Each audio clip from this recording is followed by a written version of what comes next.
Hey, thanks for tuning back in with me, Marcus, the one-man band on this side of the internet. This is kind of the Drunk podcast, but who knows? But I had wanted to kind of finish up on good old Joe Biden in this debate. Okay, and the title of this is who didn't see this? Who did not see this coming? So Ed and Marcus are going to have about maybe 4 clips to insert in this video, and we're going to go from there. So the thing I want to ask you again is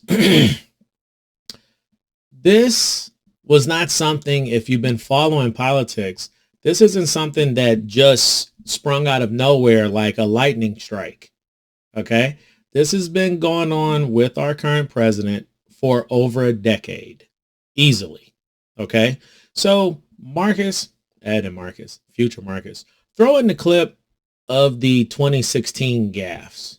But neither has Biden's ability, seemingly endless ability, to act and speak, well, memorably. From this odd moment with the wife of Defense Secretary Ash Carter at his swearing in, to an entire reel of Bidenisms. Talking foreign policy strength in 2012. I promise you, the president has a big stick. I promise you. And welcoming a new senator to the club in 2013. Spread your legs, you're going to be frisked. So as we can see there, he was doing all, and it's also kind of funny that they call them gaffes. How about they just call them screw ups? Okay? Because they would never give that type of leniency to somebody on my side of the ledger. They just wouldn't do it.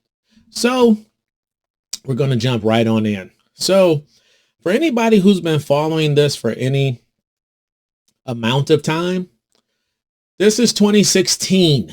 Okay. Trump's 2020 attack strategy against Biden is straight from his 2016 playbook. Okay. We see our president here. We see the person who I wish had won, but he lost. Okay. Get over it. It's time to move on.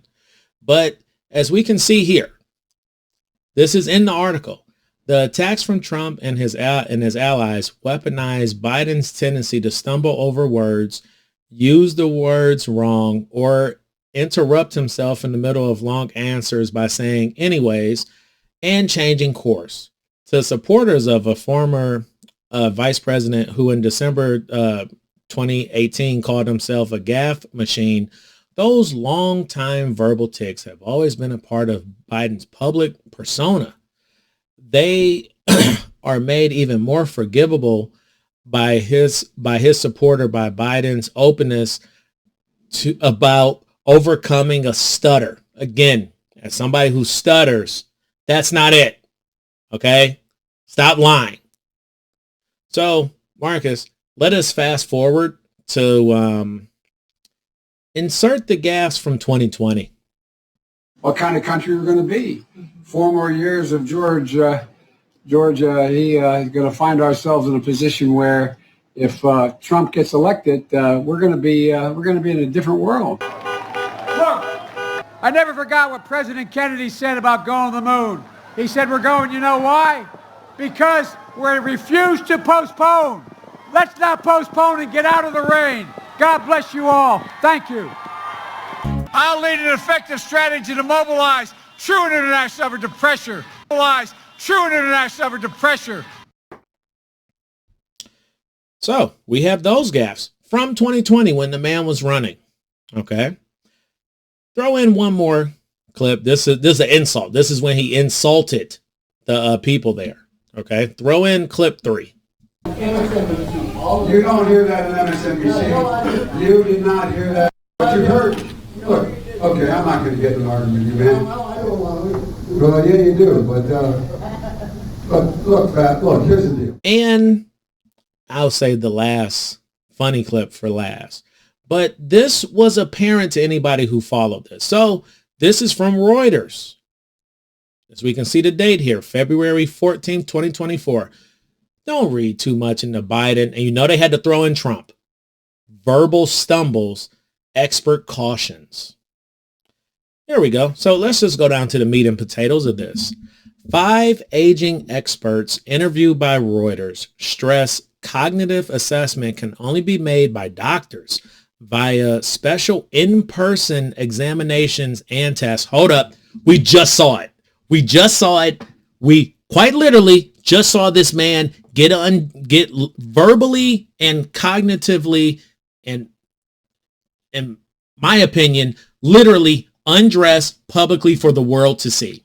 Anyway, and warned that judging candidates' mental acuity from news clips and interviews can be dangerously inaccurate and misleading. Okay. They said that the U.S. public and media risk becoming a nation of essentially Monday morning quarterbacks. Okay.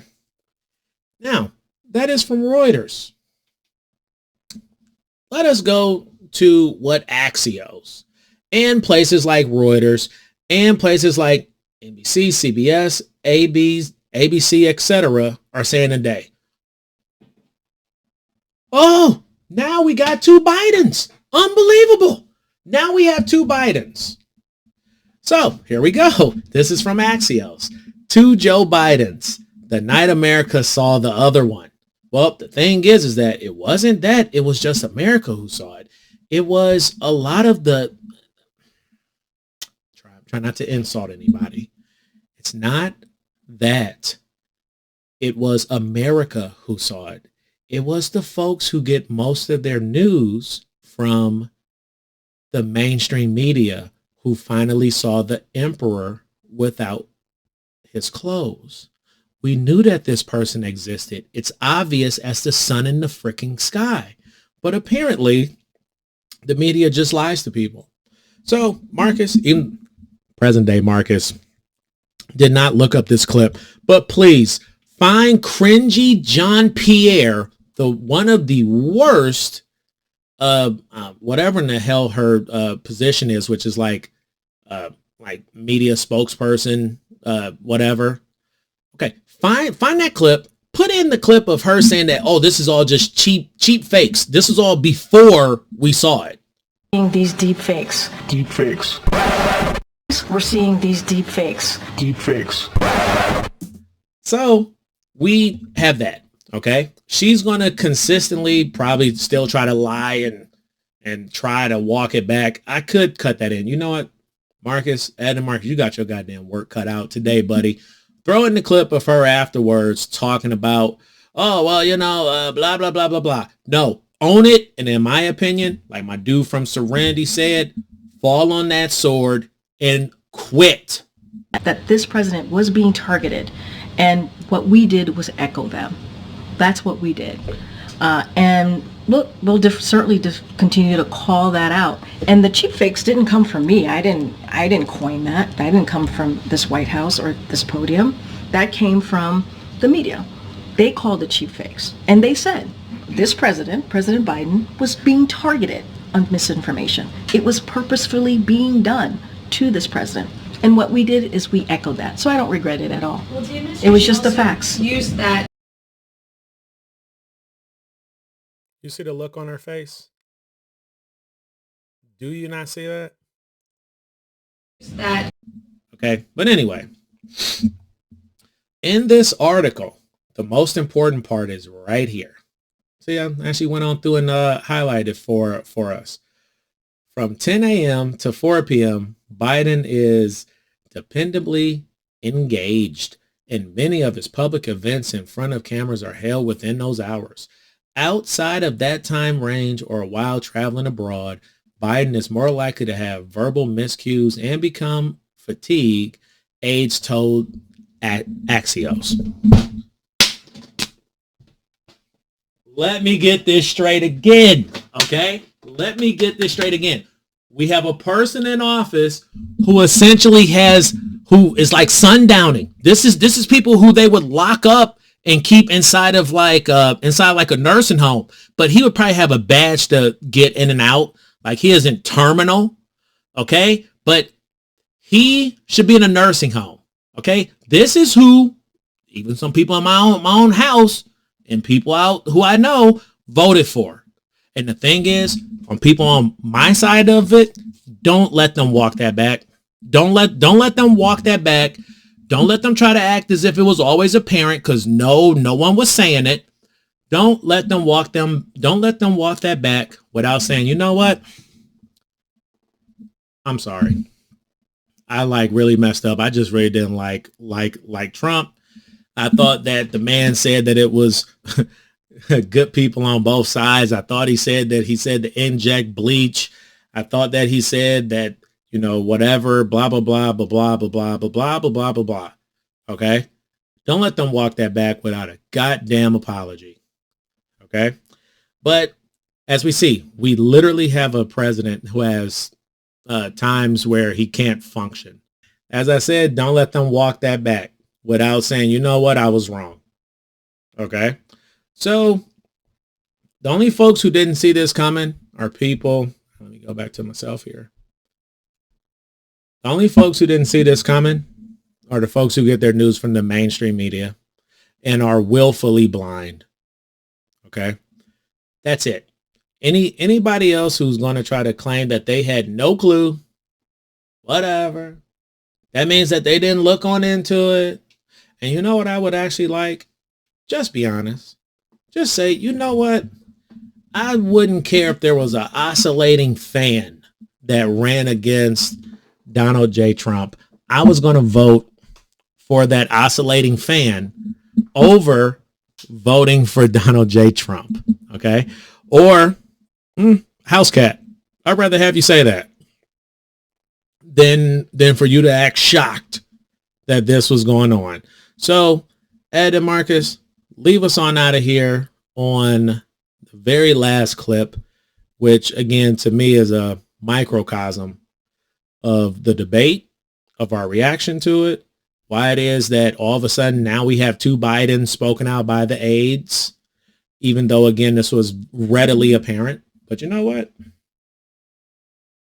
I guess that it's, Dennis Prager also says something. You know what? Marcus, throw in Mr. Prager. Because as I wrote 30 years ago, being on the left means never having to say you're sorry. That's right. And then, Marcus, Ed and Marcus, leave us on out of here on clip 4. All right? See y'all whenever. I might have another video next Monday. I might not. I don't know. But this is going out today, hopefully before 4th of July. Happy 4th of July. This is an awesome country filled with awesome people. Awesome history that, if you take it into its totality compared to other places that exist on planet Earth, not in your head, this is a damn good country. All right. See y'all in a week. Bye. Here's Joe Biden melting down in front of the entire world, unedited. The idea that states are able to do this is a little like saying we're going to turn civil rights back to the states, let each state have a different rule.